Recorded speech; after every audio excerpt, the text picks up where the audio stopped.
getting crazy already. All right. So we are live now. Okay, we are back.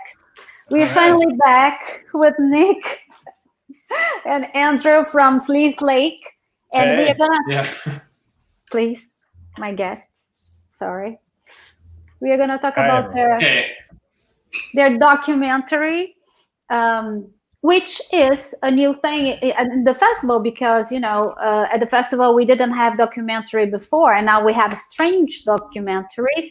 And I wouldn't say that your documentary is strange. I would say that's very cool and has a lot of rock and roll and a lot of crazy stuff happening. And I want to know from you a little bit about tell me everything.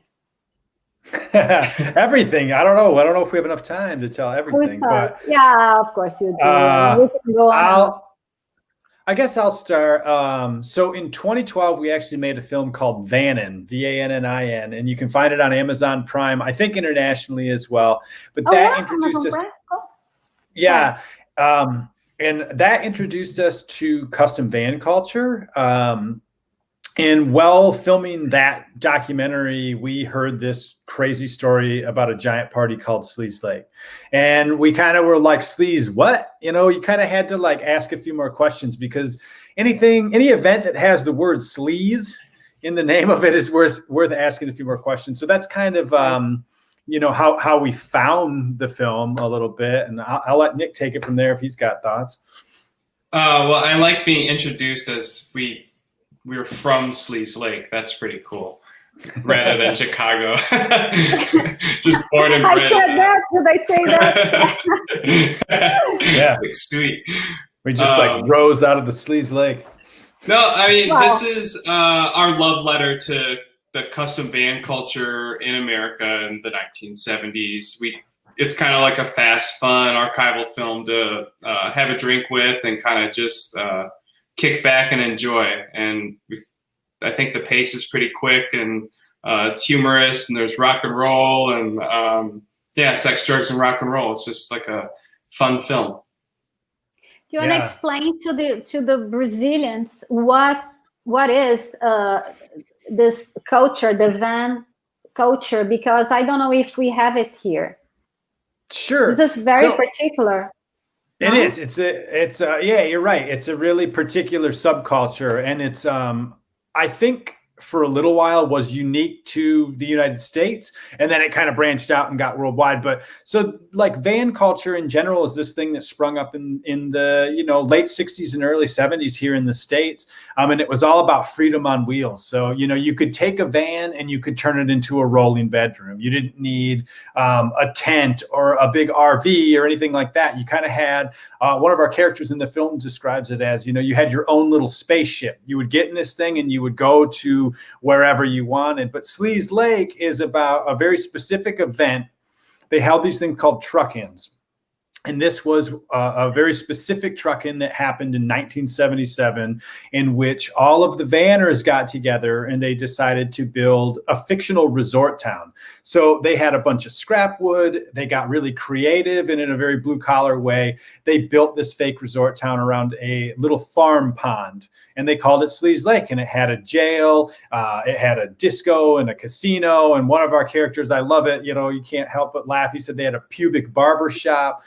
You know, very much the spirit, the spirit of the vanning.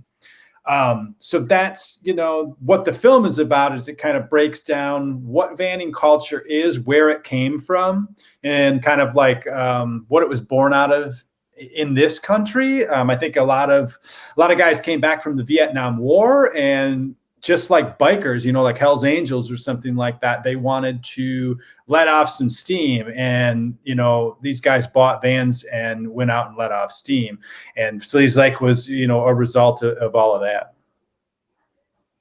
One thing that I think it's interesting in the film is that, okay, so they all go there to that place to do this kind of party, right?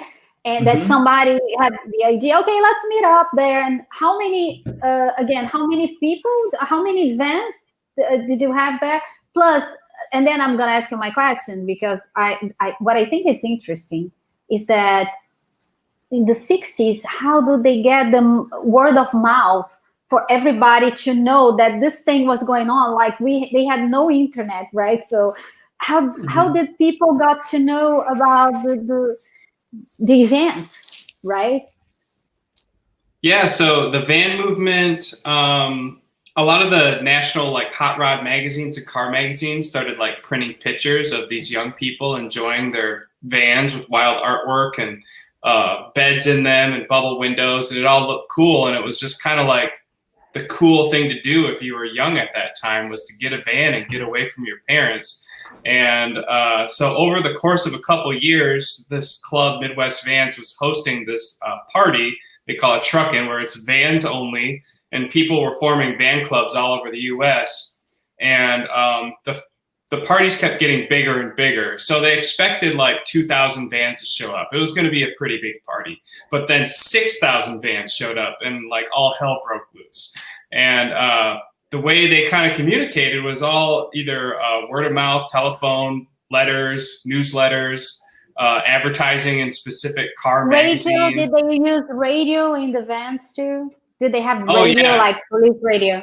Oh yeah, and CDs. also, so now I understand. So it was like kind of building up because they had like smaller parties then. So they start like starting this trend of the van thing. Okay, so let's, Yeah, think about it as if you were like seeing Metallica in a small club in like Oakland or San Francisco in like the early 80s, and then they get to play the bigger venue and then the bigger venue, and now they only play like huge amphitheaters and mega festivals and stuff. And that was kind of like when vanning peaked at Sleeze Lake in 1977. That was kind of like Metallica at their Black album. It was just kind of there's this progressive growth of people interested in the topic and having fun at the shows. And they're like, oh, I'm not going to miss that. So, it just kept growing and growing. Yeah. Sorry, go ahead. I was going to ask you something, but you can go ahead and say. Keep your. I was just gonna say to Nick's point. Yeah, like Sleeze Lake was like probably the absolute high watermark for vanning in the 70s. It was like everything just culminated, and all of a sudden, just like laser focused on that one event for whatever reason. I mean, there are other large events around that time, but Sleeze Lake was really kind of the high watermark. And one thing that I think was very cool in the film, that you gathered people from that time, like that actually went there, and you interviewed them, and then you got all this footage that's how you got the footage for the film, like the old images that you have showing, because this is a lot of work. I mean, you guys did incredible work as documentarists to put together all that stuff and interview everyone, and all the effects that you have in the film are super cool. It really sets you there to the time, and it's colorful, it's interesting. You have a lot of people naked running around and getting crazy. Yeah. No, I was trying to get to, what was the first part of your question? Oh, like the people in the film. No, that's okay. So the club featured in the film, they're called Midwest Vans Limited, and they're based in the Midwest of the United States. And we have known them for quite some time now, probably 8 years, something like that. And I actually am a member of Midwest Vans, the club. So they're still around, they're still functioning. They're a lot smaller than they were in the 70s, but I bought a custom van 8 years ago, and that's kind of how we found this whole culture to begin with. So yeah, we got a lot of the footage, came from the club. And one thing that I think that we're actually really proud of, when you mention, the archival aspect of it, all of the old photos and film, something that we're really proud of is really about 99% of all of that stuff came from that club and came from their personal archives. So there's a lot of that, the film is so much about them, and there's so much of their DNA all over those old photos. I mean, even some of the effects that we put in there, which, are like 8mm film grain and stuff like that. That's actually from their 8mm films. It's not some effect that we downloaded. It's like every little shred of that stuff comes from their their closets and basements. Yeah. Now, and also the personalities are like incredible. They're all characters, right? I mean, you see this guy talking about, oh yeah, we're there, we're doing this, we're doing that. They're still like, they didn't get older. For them, they are the same. They are just, a little further down the road. Let's put it this way. So I think this is a very cool film. I mean, when I saw it, I said, "Oh my God, this is so cool! I must have it for the festival because it shows, different culture, different subculture, as you call it, and there is a lot of music in it too, the rock and roll and everything. They are like." So tell me, what else? Yeah. What else am I missing here? Oh, I mean, Nick and I could go on for hours about it, really. The rock and roll aspect of it was really important to the film. I think that was a big part of what 1970s van culture was all about. Like right at the end of the film, the credits are rolling. We kind of have the bonus footage, if you will, and one of the guys kind of says, we weren't listening to Joni Mitchell and no one was strumming an acoustic guitar. It was all about hard rock, acid rock, and stuff like that. So, we wanted to make sure that the soundtrack reflected the kind of stuff that they were listening to back in the 70s, which probably would have been, Black Sabbath and Uriah Heep and, all that kind of stuff. So for the soundtrack, how did you do it? I mean, tell me a little bit about the soundtrack of the film. How did you put it together? I mean, who did you? What we did was slowly, we edited the film over the course of maybe 4 years. And over that time, we were auditioning songs for different sections. And when we would find a song that seemed like the right fit, we would, make sure all the photos and stuff were edited on the beat and try to do stuff like that. But almost all the bands are current bands that are from in and around Chicago, actually, or loose friends of ours or bands we had seen over the years of living in like a big music town. And, a lot of them are kind of like into heavy metal and kind of weird progressive rock and stuff like that, where we just thought the music that they were making were representative of like what these guys may have been listening to in 1977. So we tried to just like stay true to that. So you went to bars and you listened to music and you had like some drinks and to choose the bands that you put in the film. Yeah, like when all the bands, like when all the bands are arriving, they're like, the bands just kept coming and coming. That's a band I saw when I was 19 years old at like a little club. They opened for Dead Meadow, and which is like a stoner rock band. And I just had their like little EP CD for the past like 15 years, and reached out to, I Googled them and just found them and was like, can we use your music in our weird little film? And, it worked out. You know what I like about this conversation is that now that you've been to the Rock Hotter and that we are friends and that you were, like you said, in a town like full of music and rock and roll, and all the cool places in Chicago with rock bands. So you guys can go and find some bands to play at the Rock Hotter next year. Yeah, I'm sure people would love to.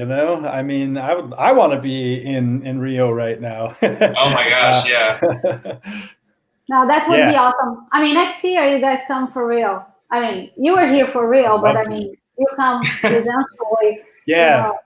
No, I'm still not quite, used to this, talk about. I mean, it's not my vocabulary. This post-pandemic, way of expressing yourself. If it's real, true. If the person's there, present show. You never know what it is. But I'd like you guys to come. I mean, if we do You guys are preparing the sequel, or I mean the number 2? I mean, I'm that sure would be it.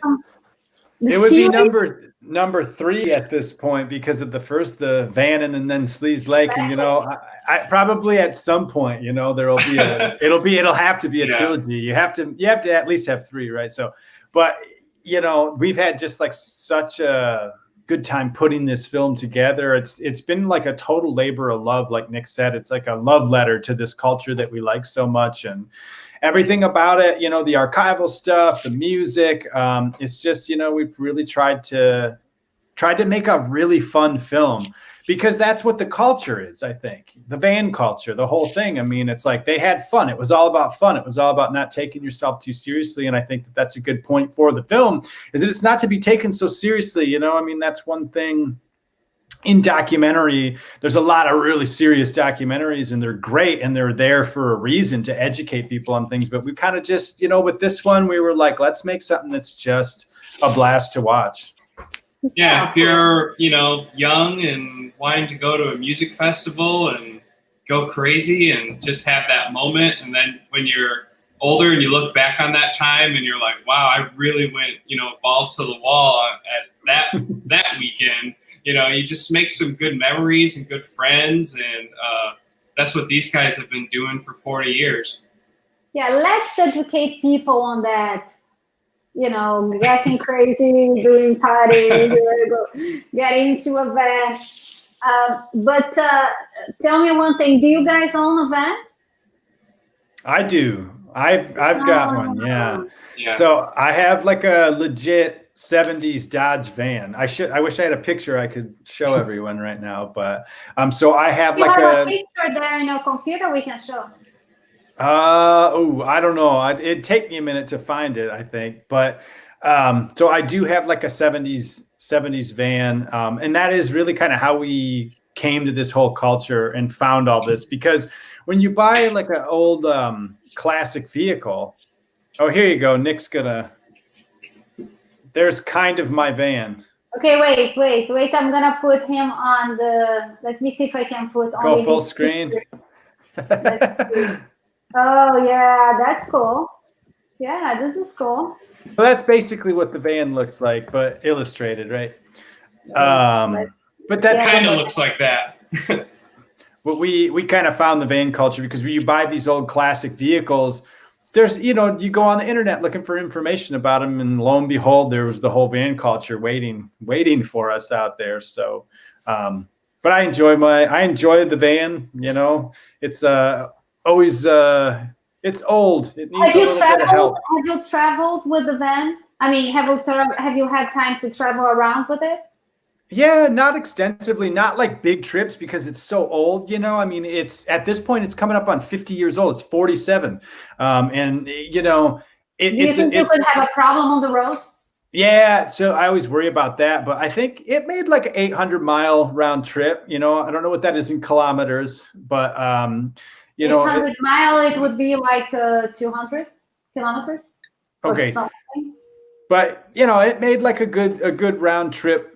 A few times and everything, and I kind of take it around regionally, like close to home and stuff like that. 100 miles here, 100 miles there is no big deal. But to travel across, the country, to go from the East Coast to the West Coast or something, is I think it would probably break down multiple times. Yeah, that wouldn't be fun. But one thing that also is appealing to me in your film with the van and all that stuff is because I'm a traveler and I'm a road traveler. So I've done the United States twice, like New York, Los Angeles twice. Mm-hmm. And then I was living in the States because I lived in Los Angeles for like 8 years. And then not straight, because I lived in Los Angeles and then I went to Europe and then I came back, So once I bought a car in the States, and then we shipped it to Europe. Okay. The Jeep. And so we traveled from Los Angeles to New York to get the car in a boat to ship it to Europe. And then we shipped the car to Europe, and then we got it, I think it was Rotterdam. And then from Rotterdam, we went to France. That's where we were living. And then we did all over Europe. I mean, we traveled everywhere in Europe. And then we went to Portugal. And then we spent some time in Portugal, living there in Lisbon. And then we decided, it was my birthday. At the time I was married, my husband said, okay, what do you want for your birthday? I said, oh, I want to go to Morocco because, I was very fond of Morocco and the culture. And, I thought, that's cool, let's go. So we did like all the way down to Morocco, and we traveled until the Sahara Desert. And then we came back, and then we shipped the car back to the States. And then we did New York, Los Angeles again. Cool. So I could be a vanner. I could be a vanner, right? See, now you're making me, when the pandemic lets up, you're making me want to ship my van all over the world and then just show up and drive it, drive it to Rio. Trucking in Rio. Let's go. We travel around here. We have a lot of places to go around. Cool. But it's fun the road trips and all that. I think this is very appealing to me. That's why it was in my subconscious when I saw your movie. I said, that's very cool because, I like traveling and I think that's great. There was a film that I saw the other day. What's the name of that actress? She's so good. She has a van. I mean, the van is almost like a character in the movie. What's the name of that actress? She's so good. I forgot now. I'll remember and I'll let you know. I'll try to find the actress. Sure. And it's a new film. I mean, like a couple of years ago. I think I saw it on Netflix or something. And so she is a girl. She has a van and she lives in that van. And then she has a boyfriend. And it's like her lifestyle is inside of the van. And then she go to town and then she finds a baby, whatever. Anyhow, but the van is a character in the movie. Cool. So you should watch it because, you're into it. Yeah. I know, like, you're talking about travel and everything. And that's like, I think that was such a huge appeal to like everyone that was into it in the 70s and everyone that's still into it now. It's like that travel aspect is a big deal for sure for everyone. So outside of the van, but I mean, have you guys did a lot of traveling in the States or, I mean, is it something that you like to do, like traveling around and like road traveling? Yeah, I haven't driven around the States, but I definitely love to travel. I've driven to Montana and back, and then I did a 5-week couch surfing trip in Europe. So that was pretty cool. Didn't really know where we were going to stay half the time, but we'd just be on like a night train and end up in Austria or Belgrade that was really cool. And then I went to New Zealand a couple of years ago. And New Zealand, that's fun. Rented a car and just kind of drove around all these national parks and stuff like that. Is it beautiful, New Zealand? Oh, that's awesome. You have a lot of different landscapes, right? Yeah, really different landscapes and like short trips. And then like the roads are all 2-lane roads, so it's like and you're driving on the wrong side of the road for an American, which is a strange thing. Yeah. Oh, it's like in England. But do you in the States? You have a lot to see. I mean, I traveled a lot in the States, and I went to Utah. I went to Colorado. You have skiing. You have all sorts of. I haven't been to. I really wanted to go where you had the Hurricane Katrina. What's the name? New Orleans. Oh yeah. I really want to go there. I mean, that must be really cool because I love Cajun food. So I'd like to go to that region, and to see. I think it might be spicy and the people must be interesting. I like places like that with a lot of culture and. Yeah. Absolutely. And like, there's so many places, even in the States, I still really want to go. I have never been to New Orleans, but we're in Chicago, and that's another, like, it's a great city in terms of, just all different kinds of cultures kind of colliding. I think that's like all big cities in some sense, right? Maybe throughout the world, just like that. But for music, you guys are collision. very strong. Yeah, for music, you guys are very strong in Chicago. Yeah. If you're in a band and touring, it's like a place that you go, whether you're the smallest band or the biggest band. And we've been very fortunate.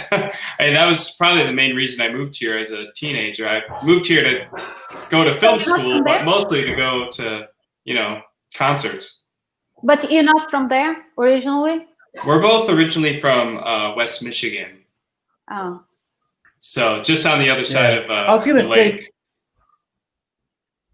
I was going to say something about Chicago in terms of the music too, is that there's a vibe with Chicago. It's very accessible, I think. Like if you were to like be in a band, like Nick said, if you're the smallest band or you're the biggest band, something about the city seems so much more accessible than like maybe say a place like LA or New York, which are these huge cultural hubs. And I would argue that Chicago is a big cultural hub too, but there's something that's like really accessible about it. There's always like a venue that you can play. Even for filmmaking, it's really accessible. Really? For documentary. Yeah, for like documentary filmmakers, especially, like the community's small, but once you're in there, it's like accessible and you can chat with people that made really awesome films. And I don't know, it's a great city for culture, I think. Awesome. I should go there next time I go to the States. I'll go visit you guys. Sounds and good. Then we can go for a ride in your van. Yeah, perfect. We'll go vanning. I'll introduce you to all the characters in the film, Yeah, we'll meet Howard. And then we go to the rock and roll bars and we have like some drinks and listen to some rock and roll. That's cool. Yeah. That would be cool. Yeah. All when this dang pandemic ends, right? Yeah, well, I forgot about it for a minute. I'm sorry. Do that.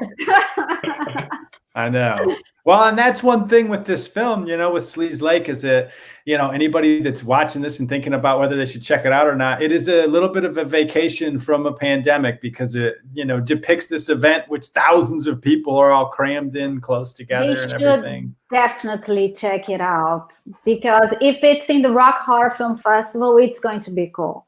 And it's very cool. The film is very cool. And I mean, congratulations to you both. We are very happy to have you here and for your participation too. And the other day we were in the round table, we had fun, we talked, and this is what festivals are all about, to interact and talk and make new friends and show films and listen to rock and roll, which is what we're gonna go do now, because now we are going to interview a band that's going to play tonight. His name is Jeff Greco, and he played at the festival last year, and he's gonna play a few songs, and he's gonna tell a little bit about his career now. So we're gonna have to hook up another time. All right. Thanks for having us. Really appreciate it. Yeah, wish we were there. Well, you're here. Yes, we're in Brazil. Yes. Okay, guys. Cheers. Thank you. See you later. Thank you. Bye-bye. Big kiss. Bye-bye.